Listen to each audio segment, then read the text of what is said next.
Hey everyone, Fallout came out, Season 2, and I regret to inform you that it's pretty bad, honestly.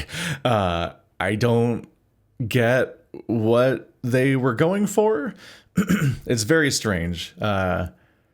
Overall, there's like a tone problem, is what my takeaway from this season, and maybe the show in general, which is that it doesn't seem to know what show it wants to be. It doesn't really seem to have a specific idea of what the overall vibe should be, because like I've played the Fallout games, or a fair number of them. I played 1, 3, New Vegas, and 4.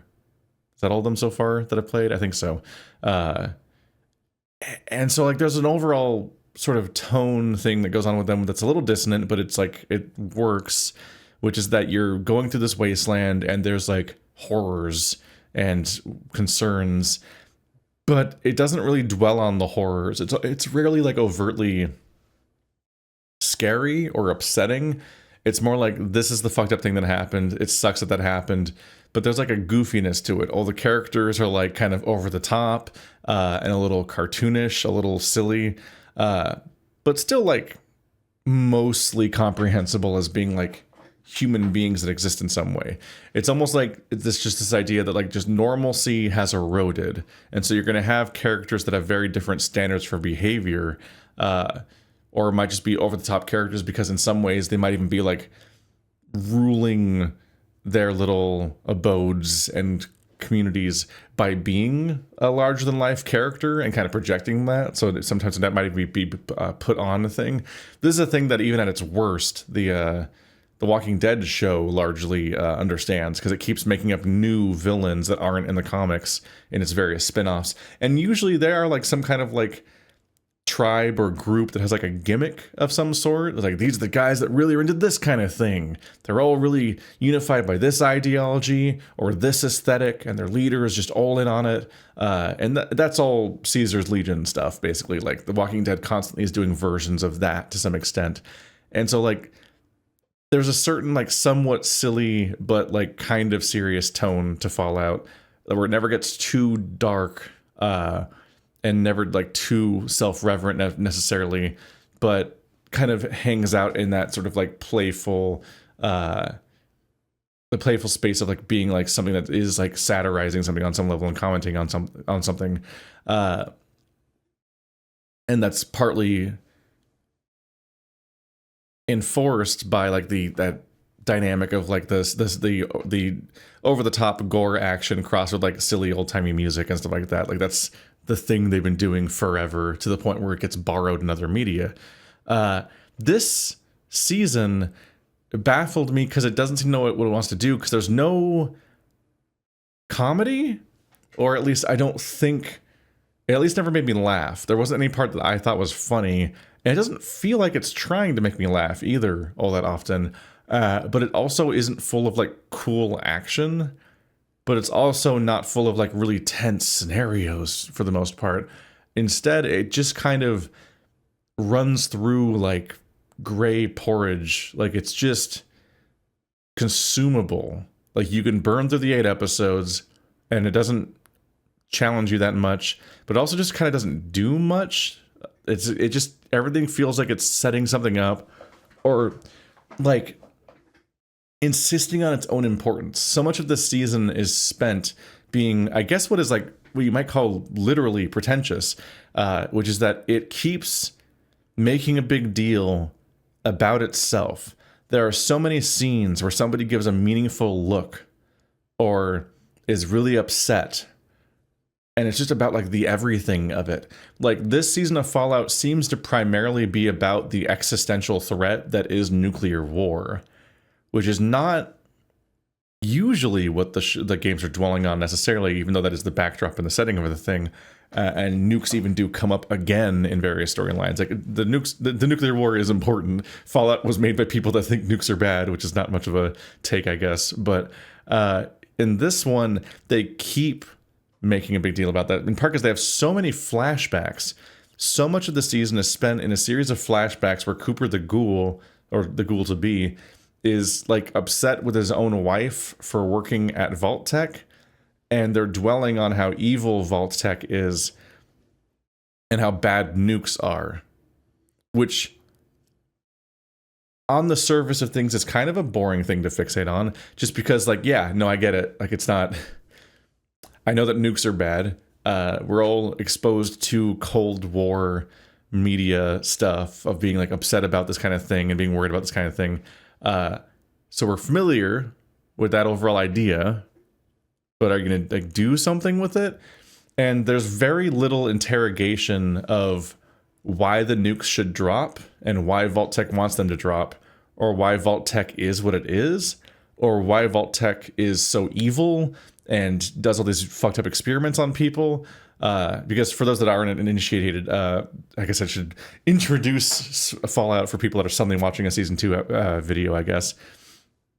The Fallout setting is a place where all the nuclear weapons exploded. We had a nuclear war, as you might, in like a World War III situation, basically. And then people wake up in the wasteland, and I say that as if they wake up after the nukes. Usually you have a protagonist that's from these places called vaults that were contained underground and survived the nukes, and they go up to the surface eventually at some point to discover what's there. And what they find is that there's a bunch of people there, actually, because humans did survive the apocalypse, but society's changed, and it was torn down and rebuilt forever. And there's like mutant monsters everywhere and so on. But these vaults were oftentimes a weird experiment, a cruel experiment, because it was the only hope. It was people, at least for the rich people that could afford it, they thought it was the only hope to survive the apocalypse. But then it was actually just a series of fucked up experiments that were put on by Vault-Tec to torment the people that were put through this. And it's not, from any of the Fallout media that I've engaged with, especially clear why that happened. It's a compelling setting to tell us that that's what's happening in the setting, and be like, oh yeah, there's all these vaults that people survive through. Horrible experiments happen on the people that did their like social experiments and stuff like that, or maybe genetic modification or some other bunch of different scenarios. That's a compelling setting, but I don't think any of the Fallouts I've played have really interrogated why Vault-Tec does that in like a way that would be like narratively satisfying necessarily. Which is why they don't usually dwell on that much. Instead, they just use the setting and enjoy playing in that setting that they made because it's a fun setting. This season is obsessed with why Vault-Tec does what it does, but the problem is that they don't really have answers for us. So like, I talk about being narratively satisfying. This season is not narratively satisfying in how it deals with Vault-Tec because it has no additional depth to plumb from it. But it does spend like what feels like a third of the screen time interrogating that. But by interrogating, it's mostly just like more and more and more scenes with Cooper and his wife where there's friction between them, and then and to some extent friction between them and Vault-Tec itself, and like the dilemma of how like Cooper's wife feels trapped in this system where all she can do is kind of keep pushing forward and like maybe be able to secure a spot to save her family, but she keeps having to enable this system that's horrific. But we don't really get into how horrific that system is all that much. And we don't get a ton of sense of why exactly Vault-Tec is doing what it's doing. It really is just the fact that like it's like a global warming commentary as it's kind of already present in Fallout 2, 2.0, TOO, not Fallout 2 specifically. That's actually the one I haven't played. In that, like, yes, corporations want money and they hurt the world to get money, and so they're going to end the world to get more money if they aren't stopped from doing so, because as long as it's profitable to keep hurting the world, they keep hurting the world. Like, that is a correct observation and worth having some part of some show be about it and so on. But this show barely gets as far as saying what I just said, basically. Like, it has surprisingly little commentary, and it mostly just belabors the same shallow point over and over again, that Vault-Tec is evil and that the bombs are going to fall. And we know that already because season 1 opened in a vault that was a fucked up 3-vault experiment in the post-apocalypse. So we already know Vault-Tec sucks. And we already know that the bombs drop. So having a third of the season be a series of flashbacks just constantly dwelling on that point is just not very compelling. And some of it is there to introduce House, and House is barely important to this season when you get down to it. An ongoing thing through this whole season is that, one, it keeps being so self-important and being so over dramatic and like melodramatic about these things that makes it not fun to watch, while also not really having like a pointed, interesting, well-written point to make about these things. So it's also not like very incisive and it doesn't feel like you're watching something that's like making a sharp commentary on anything. Instead, it's just watching someone kind of spin their wheels in the mud forever, where you're like, this was 8 hours. This is an 8-hour season, and it kind of accomplishes less than your average movie does. Like, if you want to think about the season and why I have an issue with it, a good example would be to watch any movie. Like, for example, the one like with DiCaprio from this year. What was that fucking called? One Battle After Another. Yeah, like that it's like a 2-hour movie with a whole bunch of shit that goes down in it. So like lots of action, lots of commentary, very dense movie with a lot happening. And actually, DiCaprio is a good example, because right before that we have like Don't Look Up, which is a 2-hour movie that has a lot of commentary and has larger points to make. Whether you love that movie or not, I've had my past like discussions of it, but like, movies do shit in them, and increasingly TV shows, since they've stepped away from episodic, but also have stepped away from the golden age of TV where they were dense with stuff like Breaking Bad and Game of Thrones, we have these shows where instead kind of just nothing is happening for huge spans of time, and we keep cutting between storylines, but each of those storylines is a storyline where almost nothing is happening. Like, it drives me crazy. So like when you get the total sum of all of these flashback scenes between with Cooper and his wife and House, it's remarkable how little happens beyond a lot of fan service imagery of showing you a bunch of things that fans that are driven by iconography will be excited to see. And so Jeremy's actually pointed out this to me, that like the subreddit for Fallout is currently just losing its goddamn mind, because like, oh my god, now this is how you do a video game adaptation, and they just keep doing like comparisons of how like the show recreated a visual from the game just over and over again, and I'm like, okay, I guess this is why people think that the Mario movie was good when it was not very good. But like I want something that stands on its own as being good, because that would be why people would be fans in the first place. Like, people are fans of Fallout because it had a point to make and was compelling as a piece of art to engage with shallowly also. It was both good popcorn media and thinking media. It taught people about philosophy and stuff like that in some of these games, but also you get to see a guy explode. And this show barely accomplished either. I'm trying to think about even what happened in this season to some extent, because it's a bit of a struggle. It starts off with Lucy and Cooper together because they ended the last season together, because Lucy just got betrayed by her dad. And so she's like, my dad's bad now. So she travels to her dad, who she thinks is bad. And then briefly he's like, I don't know, man, maybe I got a point, because I'm mind controlling people by putting chips in their brain, which just takes away all their agency and is horrific and seemingly turns them into automatons that are barely even people, let alone the original person, because it wipes all their memories and completely replaces their entire personality. So it's like, it's obviously horrific to anyone looking at it.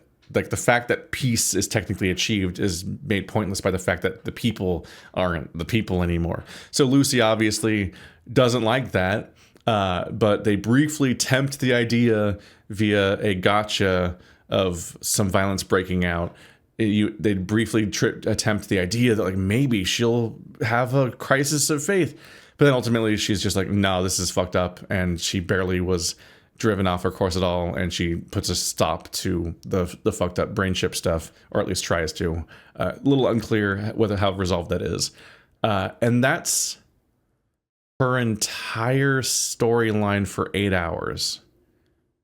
Not entirely. There is a part where she gets a dilemma about, should I save this stranger or my ghoul friend?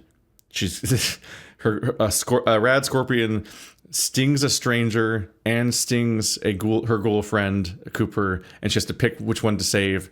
But one of them is going to be healed by, one of them can be saved by the antivenom and can't live otherwise, and he will live because he's a ghoul. So it's not that big of a choice. But that scene was, see, there's a lot of scenes that are very strange, because like they want you to get this entire storyline exists because they want you to get to the, God, this is why I write things. This is why I fucking write scripts, because it's really hard to navigate this fucking mess in my head. But I'm like, they want you to get to Caesar's Legion, and they want Caesar's Legion to be a surprise gotcha. So it has to blindside Lucy. So they encounter two people calling for help that are both hurt. And when they get there, Lucy's like, I gotta save them. And then Cooper's like, fuck these guys, and kills the other guy. And so now there's only one person to save. But like, they don't like stop and have a discussion about that. Like, why did Cooper just kill that guy? The scene just keeps going. Like, it doesn't resolve this. So you have two people that are supposedly traveling companions, and yeah, they obviously disagree about what level of violence to employ. That's established by like the first scene of the season when they deal with some raiders, and she doesn't want to hurt them, and he's like, just fucking kill them. But she ends up ultimately saving the woman and leaving Cooper behind. And in this entire process, Cooper just never basically does basic levels of communication about like why he killed the other one and why she should save this one and what's wrong here, which sets up Lucy to take her all the way home, which turns out to be Caesar's Legion. And at which point, I guess she gets murdered.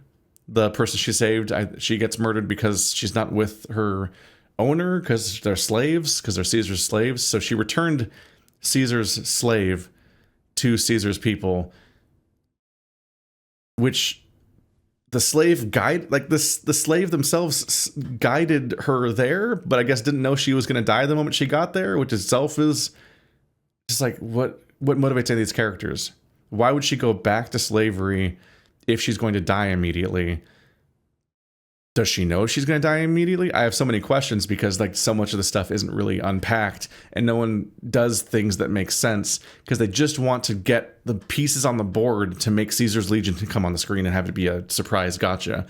So they kill the slave. Oh no, it was stupid for you to save someone. Is this a life lesson? Are we challenging her on the idea of whether or not she should save anybody? Maybe that's the theme of her storyline. And then she just gets immediately strung up on a cross because Caesar's Legion's response to you returning a slave to them is they just put you on a cross to kill you. Which is they definitely put people on crosses, but they also were definitely trying to subjugate people. So like they usually did that to prove a point. I don't know who they're proving a point to when they put Lucy on a cross. Like, she's alone. So, like, wouldn't you try to recruit her or something? Or extract some kind of power or resources from her? They just put her on a cross to die immediately, and that's it. She's going to die now. But then Cooper, even though he was just betrayed, comes and saves Lucy from Caesar's Legion. And he does so by betraying the NCR, because they met two people from the NCR earlier, and so that's supposed to be like the last remnants of the devastated, inept NCR, which is fitting for what I remember from playing Fallout New Vegas like 2 years ago, is that the NCR is barely even there and barely functioning most of the time, and this would be after they did the war at the end of the game and might have been devastated by that. Because I think this whole season takes place after Fallout New Vegas and assumes that game happened, but is non-committal about what things happened in it, which is a little frustrating. But it amounts to basically everyone's dead. House is dead, seemingly. The NCR is devastated, and Caesar is dead, one way or the other. But Caesar's Legion is still there, and the NCR is still there, and House's tower and stuff, and his infrastructure stuff is also still there. So it's like you kind of have everything, but don't have everything. So he betrays the NCR by telling Caesar's Legion, which is it's Macaulay Culkin, tells him where the rest of the NCR is so they can be exterminated, and as a trade is given Lucy. And I'm like, you could have just lied. You could have just lied and they wouldn't have known, and then you would have Lucy. But it's implied that he tells the truth. Like, he sincerely tells the truth about where the NCR is to actually kill them, because it's meant to be an actual betrayal, tonally, I think. It's the implication of the scene, and it's not expanded upon later, so we can't really tell, I don't think, if it was truly a betrayal.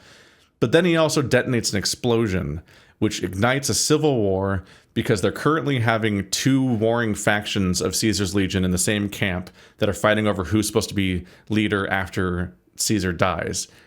And so the explosion makes them both think that the other side is attacked, and then they spend the rest of the season fighting off screen. So this is a Fallout New Vegas season where immediately Caesar's Legion is a side quest for half of an episode, and then never comes up again until the finale, where they're just like, we're coming, as a cliffhanger for next season, I guess. Caesar's Legion's not in the New Vegas season so far, but I guess next season will also be more New Vegas. Very strange. Very strange, but it's also like a recurring issue where there is the implication of consequence. Oh no, he made a big choice, and like, first of all, she made a big choice and betrayed her friend. That's going to be a problem for them. Nah, he just comes and saves her, so I guess they're still good.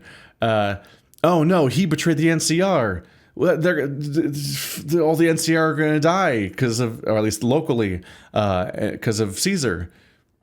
Nah, he actually caused a civil war on his way out, so the betrayal, even though it seems to have maybe been factually correct, doesn't actually pay off, because they're going to spend the rest of the season fighting instead of attacking the NCR. Okay? So they just keep, like, implying something's going to happen and then pulling it back. And that's just frustrating throughout the whole thing. When they catch up with her dad, he betrays her. Cooper betrays Lucy because they're told that they have Cooper's wife and daughter in there. I don't actually remember how they know he's looking for his wife and daughter specifically, and it's also not true. They don't have his wife and daughter, but he's told that they have his wife and daughter, and so he betrays Lucy by dosing her with something to knock her out. But then she betrays him by punching him out a window with a mega gauntlet, which impales him so thoroughly that he's almost turning into a ghoul, like a feral ghoul, during his attempt to escape, which continues on and on for ages. But then when they see each other in the finale, I guess they're good again. They haven't seen each other since then, but because they're the main characters, they just keep being on good terms with each other. Like, the show refuses to let them actually be opponents in any of these storylines, or genuinely have grievances that they have to work out, or even really talk to each other at all. I know the ghoul doesn't really talk much because he's a dick, but they just don't have conversations about any of these things. So like, they don't really discuss their motives or what their missions are, or what these conflicts are going to be, or who Caesar's Legion is, or the several times they've betrayed each other. Like, Lucy and her, like, they keep turning on each other, and then they keep being like, I guess we're good, next time they see each other, over and over again. And it's really unclear why they keep forgiving each other, because they keep not talking about it. And they have so much time because it's an 8-hour show that has like 4 main characters. So you think they would have time to discuss this stuff, but they keep just not interrogating these characters. It's a very strange thing to watch. The longer you watch the season, the more you see all the missing notes of like where writing would be. But instead, there's a lot of long looks of somebody looking concerned into the middle distance, and they just stare silently as the other person walks away. And they do that like 30 times this season. Like, the ghoul saves Lucy because Lucy's about to get chipped by her own dad, and she's all sad about how fucked up that is. And that is like a genuine betrayal. But the ghoul just walks in, shoots the mind-controlled guy that has Lucy, and then shoots her dad in the ass to not kill him. And then he's like, "It's up to you what you do with him or whatever. It's not up to me." And he leaves. And I'm like, why do you care? Why do you care about Lucy's vendetta with her dad and her getting to resolve it specifically? Why did you care to save her with the fact that she keeps betraying? She betrayed you multiple times this season, and you didn't, and doesn't really get you back on that. But also, why didn't you just shoot him? Because he sucks. Because all the flashbacks are about you and him together, so you definitely know each other, so you know how much he sucks. And you didn't just shoot him because he's one of the people you hate the most in the world. And just no further interrogation of why he made that choice. He just spares the dad, enables Lucy to take over the situation, walks away. And Lucy just stares at him, looking confused and kind of tearful, until he leaves. Because the actor has nothing to work with, because nothing was written in that scene. So like there's just a gap in the script where they don't react or say anything. So they just filmed them staring meaningfully at each other, which just keeps happening throughout the season. And then the scene just ends. So like, it's like, you haven't seen this guy since you punched him out a window when he dosed you, and he just saved you for some reason. We're not going to talk about it. We're just not going to talk about it. Okay, sure. So that's Lucy's storyline. She betrays the ghoul several times, almost dies, gets saved by the ghoul multiple times. Not the dynamic you expect them to have. He's framed as being really selfish and ruthless, and she's the one that's always got to help people. And you expect it to be a big test of her character, to gotta keep helping the ghoul, even though he's evil, basically. But not only is he not really evil because he keeps helping her specifically, she actually keeps betraying him, so she's not really that morally pure altogether there either. It's just like it's just strange to watch. Like, you could make a show about that, the hypocrisies there, and that potentially like looks into that. But instead, what happens is mostly the characters just don't interact all that much overall. The ghoul in particular just kind of becomes like a delivery guy at some point, where he just kind of delivers people to their next plot thing. He spends the first half of the season delivering Lucy to her destination, and then he just kind of like runs into Maximus and delivers him to where he needs to be in order to make the ending scenes happen. And then whenever they need him to do something specific, they flash the idea that, oh, but you got to save your wife and kid, right? And that like will change his behavior on a dime to do exactly that. And that'll be and they'll just do whatever they can to use that to motivate him to get the result they want, basically. Like, it's very mechanical and strange. Maximus begins the season with the Brotherhood of Steel. And I'm not going to rewatch the first season to check, but from what I remember, the Brotherhood of Steel are framed as cruel zealots, basically. Maybe a bit incompetent, but mostly just like kind of callous in their like militarism and so on. Like, specifically, Magnus started off as a squire for a dude that was an actual knight in the armor, and this guy clearly didn't value life, specifically the lives of his squires. He got Maximus because the last guy died, and it seems like he just churns through squires because he just doesn't actually take care of them all that much, and just doesn't really care if they die. And so you get a very immediate sense that he's just a dick to Maximus the whole time, doesn't value his life, doesn't respect him, and expects him to die soon, and he'll just get another squire. There's a callousness to it, but I don't remember there being him being a slapstick idiot the whole time. But this season, the Brotherhood of Steel are just idiots the whole time. Like, the screen is just full of people in power armor going,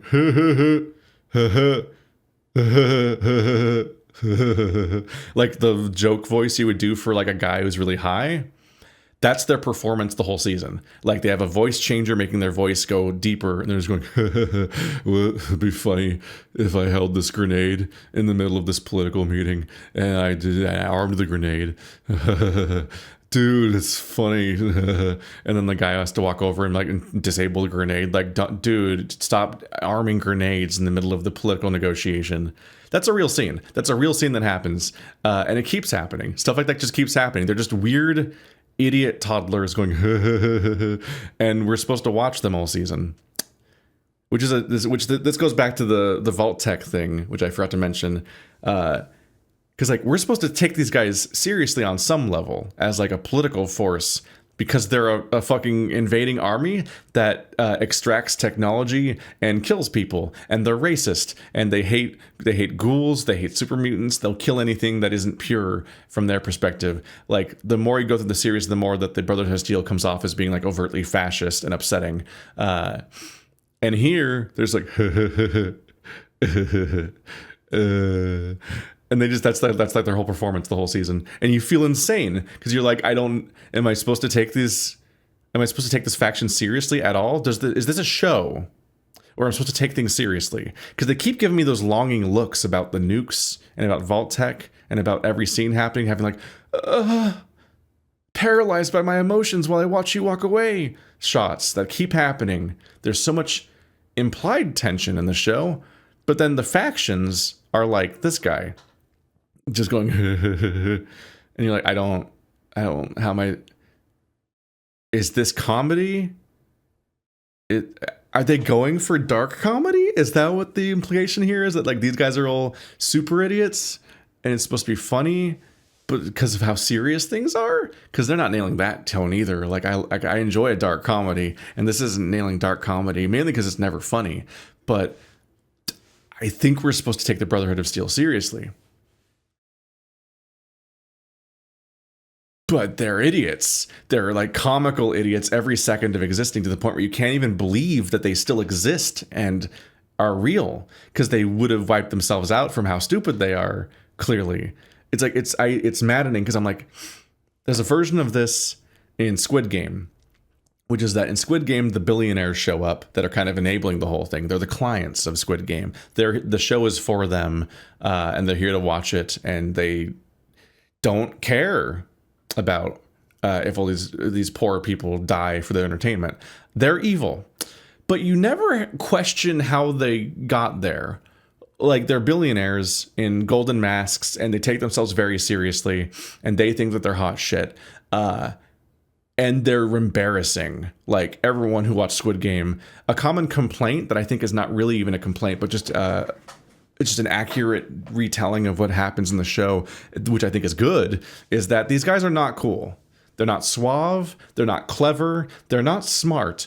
They're just evil, which is what billionaires are, basically. Like, they're not actually the most competent people in the world. Like, Elon Musk has done a great job at dismantling that entire narrative, because for the longest time, people worshipped billionaires. Like, Elon Musk got to be in Iron Man and shit like that, and he's like, oh my god, he's just as cool as Tony Stark. And I'm like, no, he's not. No, he's not. Tony Stark's a completely fictional character that you can make up what he's like, but Elon Musk is an embarrassing man baby. He's deeply insecure. He's deeply embarrassing, and he also didn't make any of the things that he's known for. He just bought them with his money, because he's rich and evil, and he gets more money by exploiting people because he's evil, and he has 1 billion babies from women that he doesn't actually spend time with because he's evil.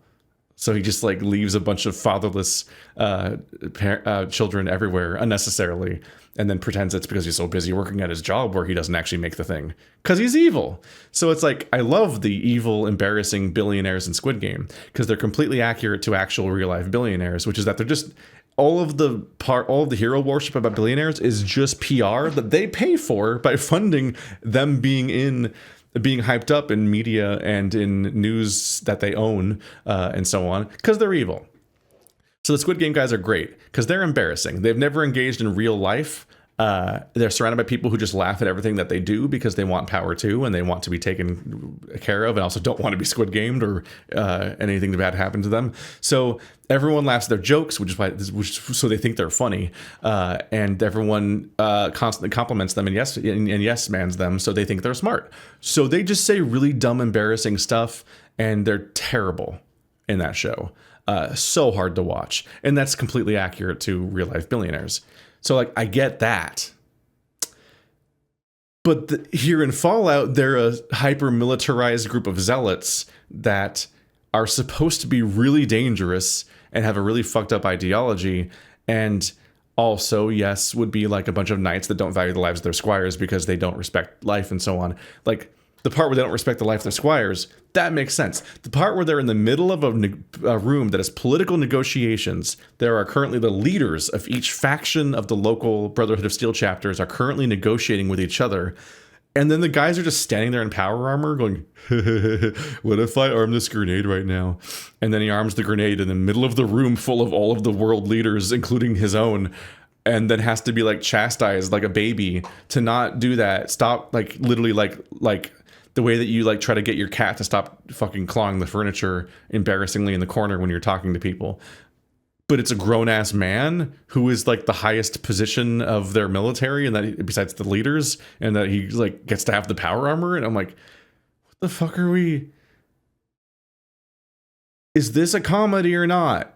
Because like this thing, you can't keep having all these really serious scenes all the time when the foundation of all that seriousness is these idiot people, and that's the whole setting. So like the same thing happens in the flashbacks, which I mentioned Fault Tech a second ago, is that you do get scenes where Cooper's wife is actually dealing with the people that work at Vault-Tec and are making decisions, and she's getting prompted by various choices, and everything that everyone says is insane and stupid. Just insane, no value for life, but also like written to be funny. Like each thing is like a wacky, crazy concept, but it's gonna cause the end of the world. And like you could do like in a Don't Look Up sort of way, you could do this as a joke, but the show can't decide if this is a joke or not. So like it's kind of zany things, but also she's having an entire crisis over this. But also it's not like there's a way that you would have somebody being like, oh fuck, everything's fucked, as like a comedy beat in response to this stuff if it was supposed to be funny. But instead she's just genuinely dead serious, really upset in a way that you would expect because it's going to cause the nuclear apocalypse. But that makes the tone and dissonance so weird, where it's like the whole world is run by idiots that don't have a point. Like it doesn't seem like Vault-Tec actually has reasonable goals, or at least any of the employees we encounter actually are working towards anything. Their secret projects are not full of intrigue and crazy spicy lore that you want to unpack, and that's really interesting to spend 3 of your 8 hours interrogating it. Instead, there's just nothing there. It's just head empty, dumb shit. But we're supposed to take that faction seriously, just like the Brotherhood of Steel. But they're all idiots. And it's like, this doesn't work. This does not work like the billionaires in Squid Game, where they're idiots and that's the point. Because the factions existing at all barely fits together. But also because they're just idiots, it means the time we spend on them is so substance free, because we can't get specific about almost anything, because these are just people that have nothing to say. Their entire factions, they're just so uninteresting. They have nothing to say. There's no real driving philosophy to unpack, and the show is maybe even a little bit too apolitical to give them much of a point. So you just see people being vaguely evil and also dumb toddlers for like half the show, and that's most of the factions. The show ends by teasing the Enclave, which one, I thought the point of Fallout New Vegas was that the local Enclave was actually completely fucked, and like a bunch of old people that have been sitting around because the Enclave collapsed. So I don't know why there's an Enclave faction that has a huge base nearby, apparently. But you can't hype me up for caring about the Enclave, because every faction we've seen here is incompetent and stupid and not interesting. So why would I assume the next one's going to be? It's weird. It's just so weird. And they're talking about like there being a weird like circular amount of consequences for things.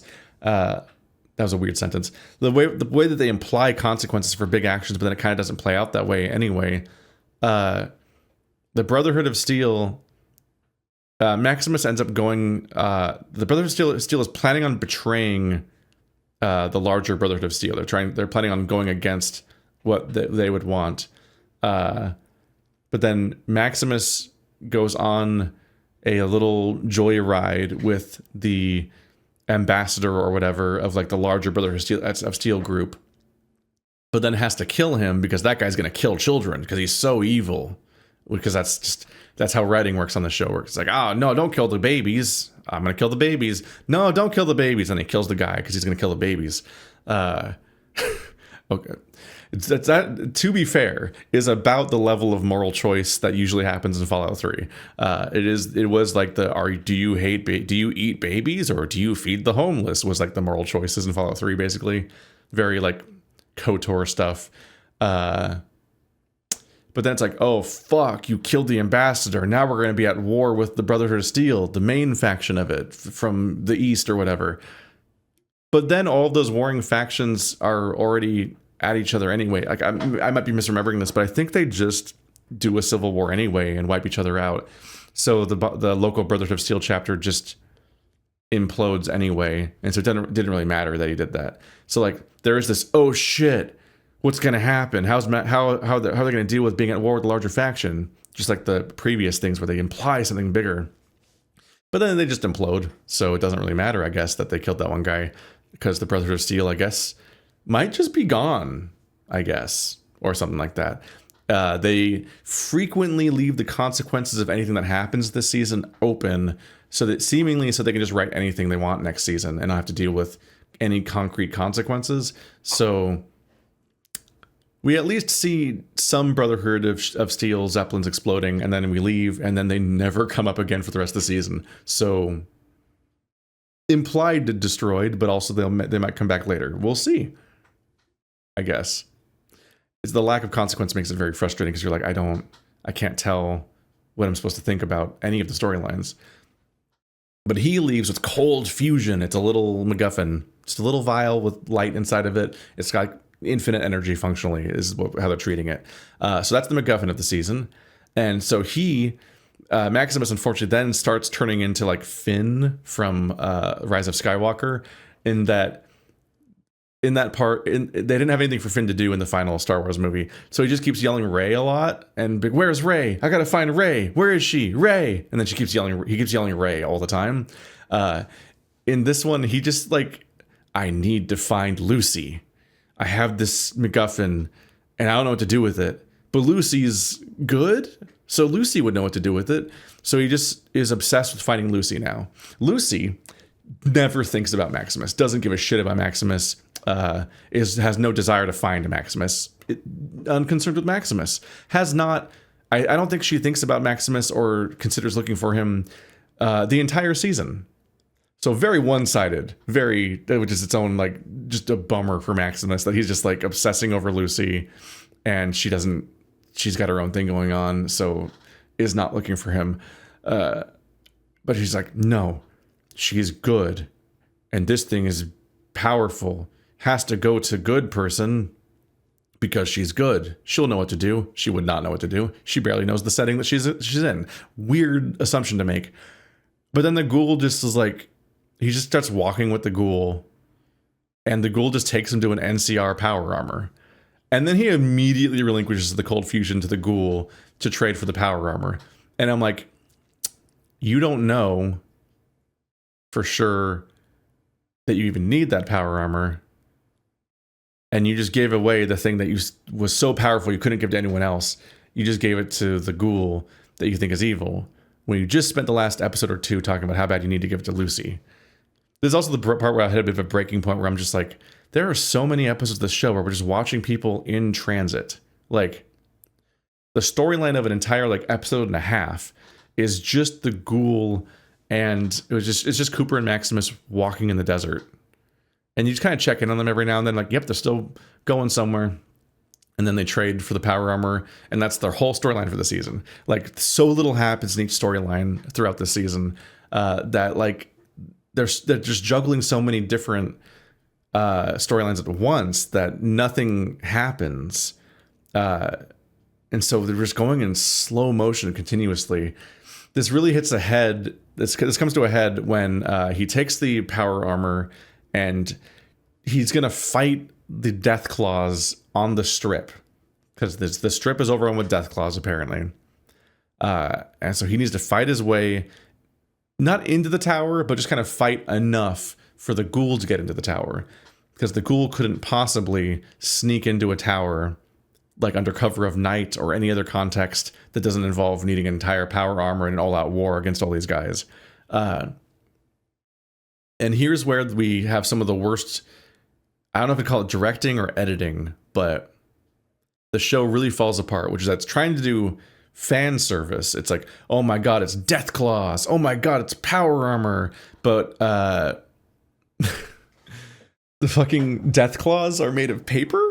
They all die in one hit, basically. There was an earlier scene that showed how terrifying a Deathclaw could be, which is that showed Cooper in power armor before the war, technically during the war, but before the bombs. And he gets attacked. He gets approached by a Deathclaw when his armor is disabled, and it's terrifying up close. It's like shot like Jurassic Park or something. It's like, oh, this is what an upsetting monster. That's the only time they're scary in the entire show. They're made of paper after that. It's wild. It's also like my brain is not ready for the idea that Deathclaws existed before the war. I looked into this because I don't want to be wrong. Deathclaws did exist before the bombs dropped in Fallout. I don't like that lore. I definitely wish the Deathclaws, it's so unintuitive and weird. It definitely feels like the Deathclaws would just be another creature from the nuclear Fallout, because that's like intuitively is just the premise of Fallout, seemingly, is that you come out of the vault and you find out, oh, the world's changed. It's full of super monsters because of radiation evolving people with TMNT logic. It's like, all right, that's cool. Good setting. Works clean. It really muddies the setting to be like, Deathclaws are from pre-war. That makes them a confusing device in the story on that perspective. That's just a strange element. But also, supposedly Deathclaws were made worse by radiation, and apparently the Master messed with them and made them more intelligent and more strong and scary. So the fact that the pre-war Deathclaw looks exactly like the ones we're used to still seems to be wrong, and that it seems like the Deathclaws that the military set loose once upon a time would not just look like the Deathclaws we know of now, but whatever. But Maximus starts fighting the Deathclaws on the strip, and he's killing several of them. They apparently are just not hard to kill. But then he gets thrown down the street and it bursts open the door to the strip, and that's apparently bad. Like, we're like, oh no, he's fucked, cliffhanger, and they end the episode on that. Like, they don't see any more Maximus until next episode, so we're supposed to be like, oh no, what's he gonna do? And I'm like, wasn't he just tearing through them all like paper? He seemed to be doing fine. And then we have to wait till next episode to see Maximus again, and he just gets back up and goes right back to fighting these guys. It's weird because, like, they had an earlier scene when they were in the strip at night where they show a Deathclaw coming out through a doorway, and he stands up really tall and like bursts through the doorway and stuff like that. You're like, man, slow-mo shot of how scary and cool Deathclaws are. That's crazy. What a villain. And then that Deathclaw barely does anything. Here, in this episode, a Deathclaw walks into the fucking door frame of the strip where that Maximus got thrown through in his power armor, and slowly stands up really tall in a sort of slow-mo looking shot. It's like a hero shot of like how cool this fucking Deathclaw is. And I'm like, you already did that shot. And then Maximus just gets back up, and he just like blows that Deathclaw up immediately. And then like funny, zany music starts playing. Like the old-timey music that Fallout is known for starts playing. So we'd be like, oh, this is supposed to be a funny, triumphant moment, right? Because, like, actually, he's a badass. But, like, you just did another hero shot to set up how cool Deathclaws are, and they're never actually dangerous because they keep getting shut down immediately, oftentimes just one shot over and over again, even though they're Deathclaws, which is a very Bethesda thing to do, but very weird. But then, right after the shot of how heroic and cool the Deathclaw is, not heroic, like how cool the Deathclaw is and how fucked Maximus is, Maximus immediately blows him up and funny music starts playing. Okay, so Maximus actually has the upper hand, right? But then they cut to the inside of the building where all the people ran to run from the Deathclaws, and Maximus's little comedy sidekick is like, we gotta help him! Oh no! And they're all like nah, we're actually gonna bet on him dying because he's so fucked. And I'm like, okay, so this is them telling us directly. Like, I was just communicating to you guys that I'm like, I'm not sure how I'm supposed to feel about this scene. Am I supposed to be afraid for Maximus, or are the Deathclaws fucked because he's so cool and strong? Where's the tension level of the scene? I don't know where I'm supposed to be. What I'm supposed to be feeling. This is the NPC is basically just saying to the camera, "Oh fuck, Maximus is fucked. We should think he's losing, actually." So that clearly communicates to me that I'm supposed to be thinking he's losing, which is weird because they just had a comedy beat about how easily he killed that Deathclaw. But okay, I guess I'm supposed to think that they're losing. Okay. So then he just fucking kills several more Deathclaws outside, but then he is kind of getting overwhelmed. Oh no. But then the comedy sidekick one-shots a Deathclaw with a sniper shot, which his arm fell off. Because he's a ghoul that his arm fell off recently. So the joke is he has to prop up the gun with his toes. He's holding it up between his big toe and the next toe, and that's holding the barrel, and he's aiming with his other hand. And he one-shot a Deathclaw. The comedy sidekick one-shot a Deathclaw. Okay. But then, yeah, through the nonsense, arbitrary danger levels that I hated about like the Hulk movies, for example, where like there's a big brawl and you can't tell who's winning or which punches matter. Even though he chewed through 30 Deathclaws, apparently Maximus is finally maybe actually fucked because his armor seems to stop working. So he climbs out of his armor and there's more Deathclaws coming. And he's like apparently going to face off a Deathclaw with a shield that's made of a dartboard and a spear that is just a pool cue. So not weapons. He's fucked. I'm like, okay, at least now I can clearly tell he's fucked because he cannot fight a Deathclaw with these things. I guess his armor stopped because they just kept showing. They didn't really show us how many Deathclaws there were going to be in the first place, but there was apparently just way too many fucking Deathclaws, and eventually he's fucked. But then that Deathclaw that's going to attack him next gets shot by a super cool slow-mo sniper from an NCR guy. And it's like the same slow-mo fireball sniper shot that I think was in like the trailer or the intro of Fallout New Vegas. So the fans on the Reddit clap because they recreated a shot from the thing. Oh my God, I recognize the thing and I clapped. But I'm just thinking they did so much cool slow-mo to tell us how cool that guy was for shooting a Deathclaw and killing it with one sniper shot. Wow. The NCR is so cool. Except 5 minutes ago, the comedy sidekick did that. And it was a joke. They were like, haha, hey, yeah, guys, yeah, I got you, buddy. Haha, because he's always like awkward is the whole season. So all of his moments are supposed to be funny, awkward scenes. So he one-shot a Deathclaw, and it was played as a joke because every second he's on screen is played as a joke.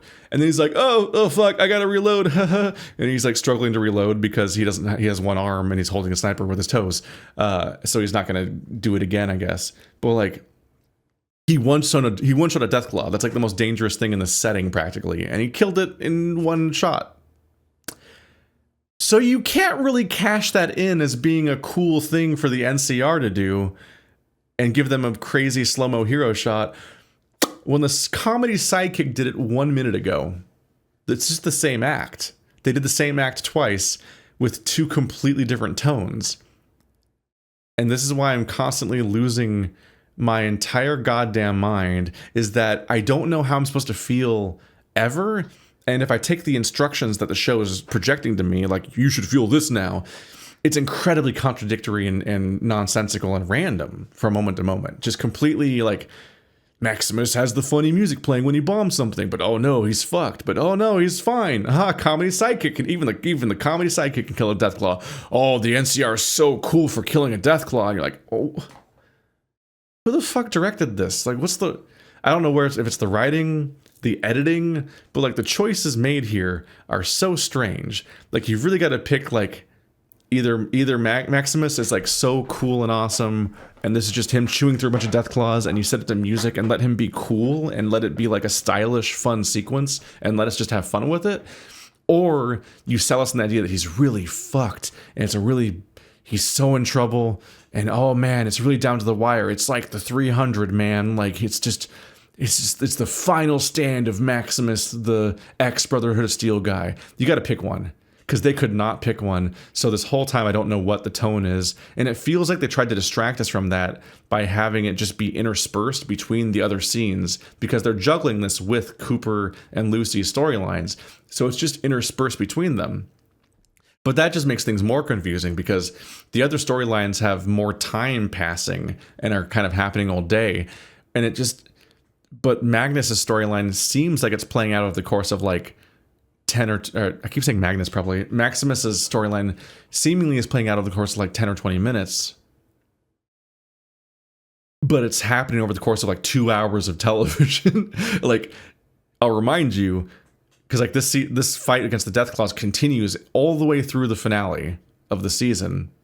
It started last episode. He's been doing this, from our perspective, since last week. He's just been fighting Deathclaws in the same fucking street. And they just keep showing more of it. And it never has a consistent tone, and it never makes sense.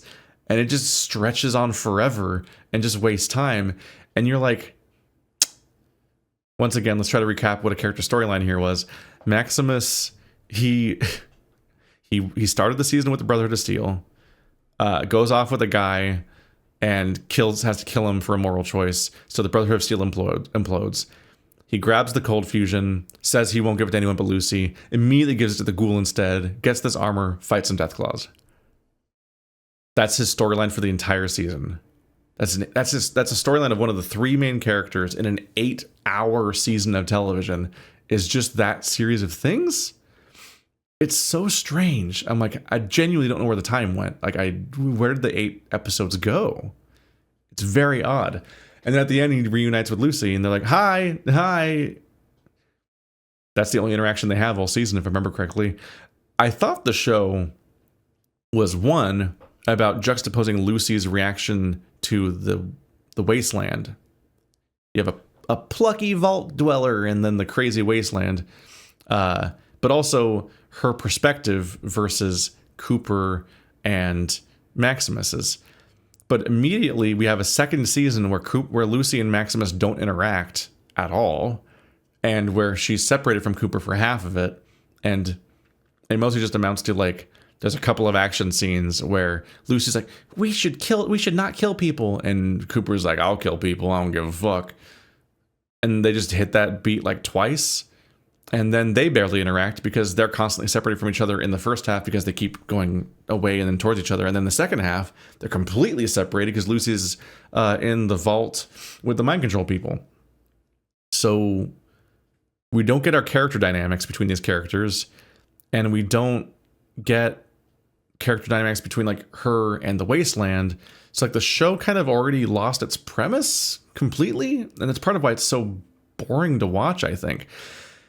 Like, there's an opening scene that might be one of the best scenes in the entire season, which is just that like we have a scenario where Cooper is being held prisoner by some wastelanders, and it's that spot in New Vegas that has the giant dinosaur. So Lucy's up in the dinosaur with a sniper rifle, and she's going to she's going to go against these people, and she's supposed to they have a plan about how she's going to shoot them all and save Cooper and stuff like that. But she doesn't want to do that, and she's changing the plan mid-course because she doesn't actually want to kill everyone. So she's like, what if I tried talking to them all, though? And Cooper's like, what the fuck are you doing? And it goes poorly because the Wastelanders aren't going to be talked down. So she does, in fact, have to ultimately free Cooper, and they both mow them all down overall and so on.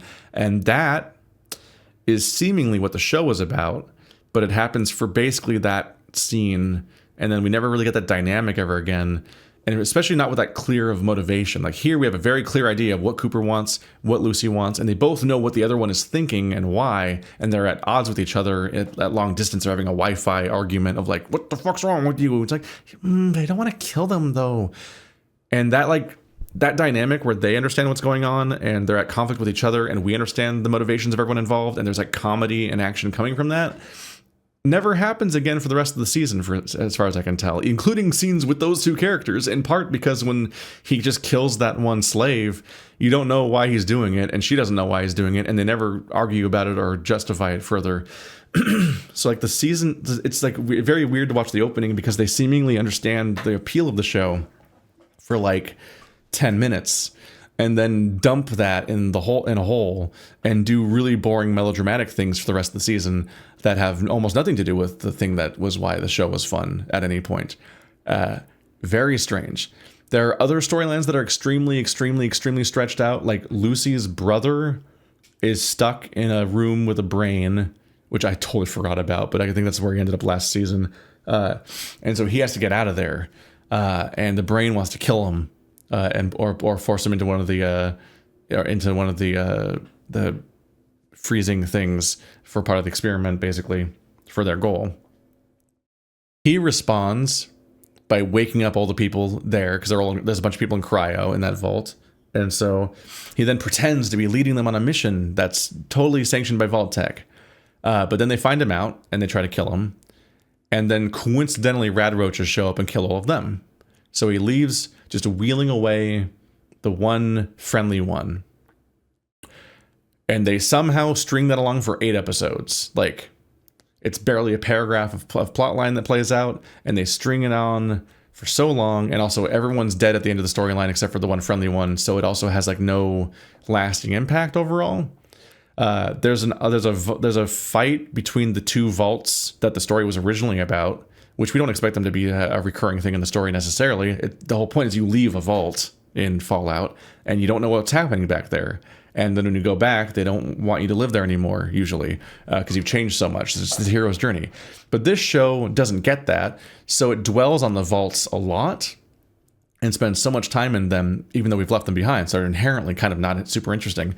And what they've done is they've repopulated the other vault that was taken up by raiders in the other one, but they have reinstituted the division between the two vaults because that was their culture in the first place. But the original vault, the water chip is failing. What very Fallout thing to do, I guess.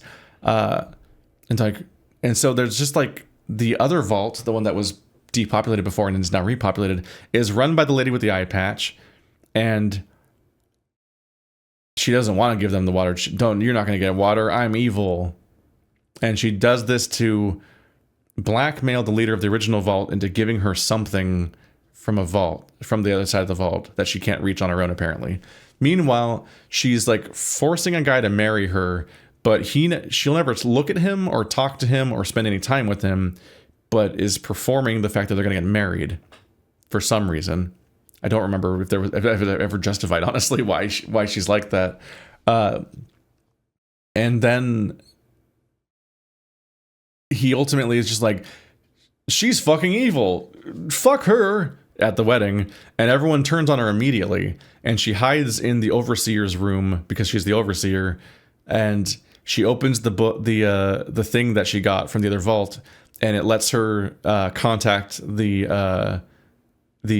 fucking, oh god, there's so many fucking things to remember. The Enclave, and she's like, initiate stage 2, and I'm like, we spent so much time watching this woman, and it was just her being ambiguously evil as the other vault overseer, and the whole payoff is just that she then contacts the Enclave, and it's totally gonna matter, you guys, I promise.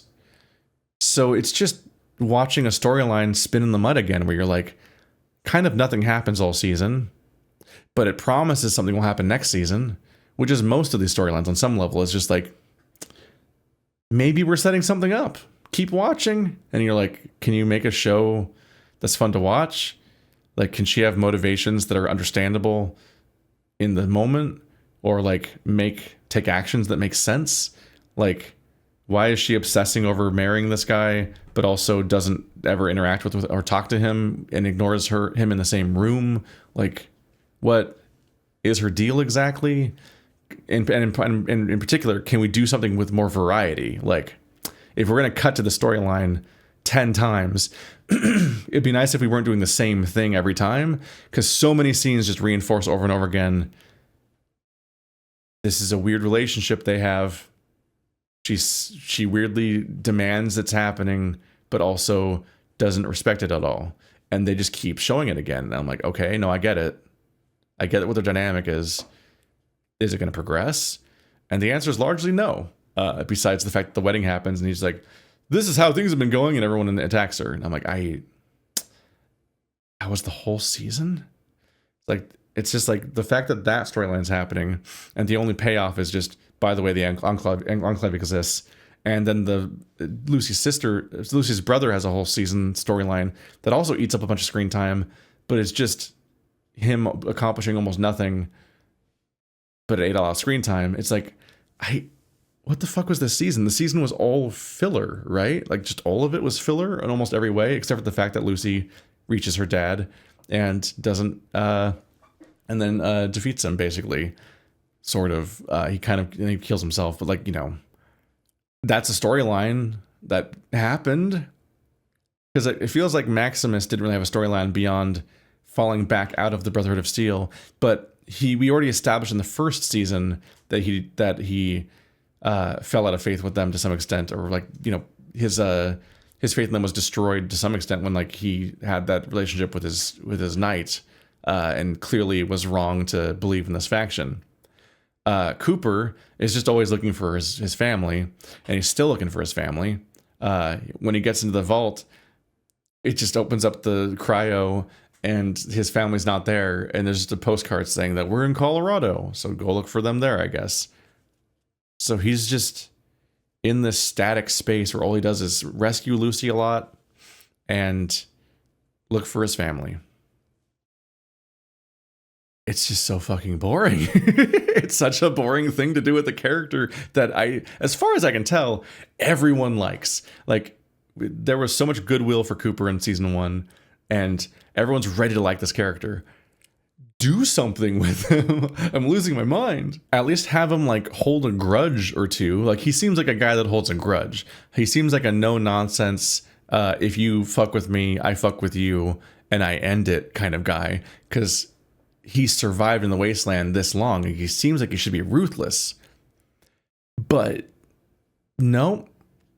Instead, he just helpfully shepherds people to where they need to be for the plot, and keeps just being sad about his family and not really being ruthless except for like 3 unnamed wastelanders. And not communicating things that he should communicate because that would help the plot. Yeah, it helps the plot that he doesn't communicate things, because then it lets people make really stupid decisions based on information that he has, but just doesn't share. Very strange. Just very, very strange season. I've been rambling for way too long. I thought this was going to be shorter. I thought notes would help, and they probably made things worse. Sorry if I got anything wrong. Also, don't know if these are good videos.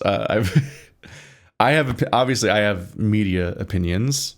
And on some level, people like hearing me talk about media opinions. But the problem about talking about a TV show is that right now media is so granular and so siloed off, and everyone's experiencing separate things, that these videos definitely completely tank compared to anything else I upload. They perform extremely poorly.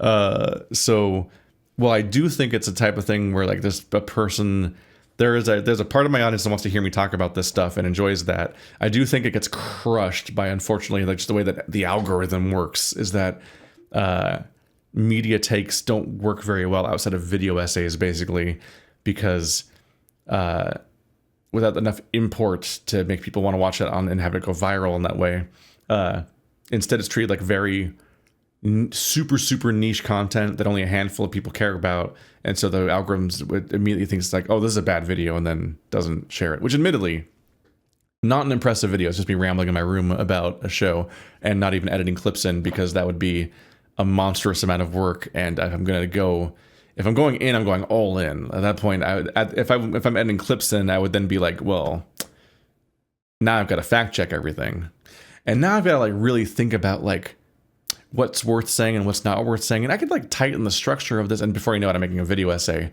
which also means the thing doesn't get made, because I've been struggling to make video essays for like the last year, because there's so many levels of quality control and expectation I put on myself in that kind of project. So there's flaws to this format for sure. I'm not totally in love with it. But if I cared more and went further in, it would become a video essay. And this is not a thing I want to make a video essay about. So it's like, you know, it's intentional that I'm putting a thing in this format because I don't want to take it seriously enough to make it a project that I work on for weeks or months. I just want to sit down and talk about it for an hour. But that does mean that it's bloated. I talk too much about things. I get disorganized. An editor could tighten it up somewhat, but I might be rambling so much that it might be even hard to edit it down without making it incoherent. But also I can't afford an editor because this is not a profiting side project. It's just a fuck around channel. So I don't know. Let me know what you think about these kinds of videos, or if there's other stuff I should talk about instead of media. It's tough. It's tough because I want to, on some level, whenever I talk about something, I want to make the world a better place on some level. If there are any kinds of stakes, which there aren't here. It's me talking about the Fallout show. That's part of the reason why it gets made. So when I talk about, like, if I talk about politics or even the furry fandom, I'm like, I get really concerned about, like, am I getting the facts right? Am I discussing it in the right ways for the people involved? Do I have all the angles covered? Because I don't want to make things worse. Like with the furry fandom, I just want to be very careful talking about a queer community. And with politics, it's like, I do not want to contribute to the overall problem with politics on YouTube, which is that it's a bunch of people just talking out their ass and not knowing. I don't want to be Joe Rogan. I don't want to be a guy that just rambles every single fucking day for hours about really important issues while not really knowing what I'm talking about, and then making the world worse because everyone listens to me, which no one does anyway. So not on that scale anyway. So I can't have that much of an impact, but I don't want to chase the algorithm just for the sake of it and then contribute to the worsening discourse of absolutely everything that kind of channel does. So it's been interesting figuring out what I want to do on this channel and what kind of topics I want to discuss, because I think too much about what I'm doing and my role in doing so, which is kind of the death of making stuff. The people that make the most stuff are the people that think the least about what they're making, which is a bit of a dilemma for this platform and quality control and so on. But yeah, that's enough ramble at the end of the ramble, I guess. Thanks for watching like always, guys. I have been going through it a little bit. Had a lot of dental issues for a bit. Need to get a root canal. Had to wait a month to get said root canal. Even after I got the root canal, they then were like, nah, we're delaying your appointment for getting the crown for a week later. So after 4 weeks of having like fucking fake teeth with temporary crowns where I can't chew right and have to be very careful, and just food is just not fun to eat anymore, I got the root canal finally, and then they just gave me temporary crowns and had me wait for another week again. So I still had a 5th week of temporary crowns, and I'm just like, have not been able to eat normally for so long. Anything slightly chewy or crunchy or that has any resistance, I'm always like going so carefully and slowly because I'm worried that it's going to damage the temporary crown, and then I'm going to have to go back into the dentist. So it sucked. So I'm happy to finally have actual crowns now. I'm also blown away that people actually helped out a lot with the financing of that. Like a lot of people donated to a coffee I made and mostly covered the bill. So that was great too. Looking forward to being able to eat again, which might finally be true, but right now my bite doesn't quite connect right. It's like too big in some way, so I'm gonna have to go back in again and probably have the crown get reshaped. But at least I don't have to constantly worry about like cracking it on the tiniest things. I lost my mind about the fact that I broke my temporary crown on a breakfast burrito, and I was like, that's a soft food. What do you mean? And at one point I broke a temporary crown biting into a toaster strudel. And I'm like, this isn't even hard. You guys said don't eat like caramel because it's sticky and would pull it off maybe. Or like, don't chew gum. Don't eat nuts because they're like big, like the nutcracker. Like, it's like, oh, it's a big forceful thing. That would break your crown. What they really should have said is don't eat on this whole side of your mouth for a month. Because that's the life I've been living. So happy to be on the other end of that. Otherwise, I've also been going through it because of holy fuck Silk Song. having to record Silksong every day for the Let's Play channel. It's the game is so fucking mean, and I've been yelling a lot, and I just like, can we chill with our video games a little bit? Games got so mean.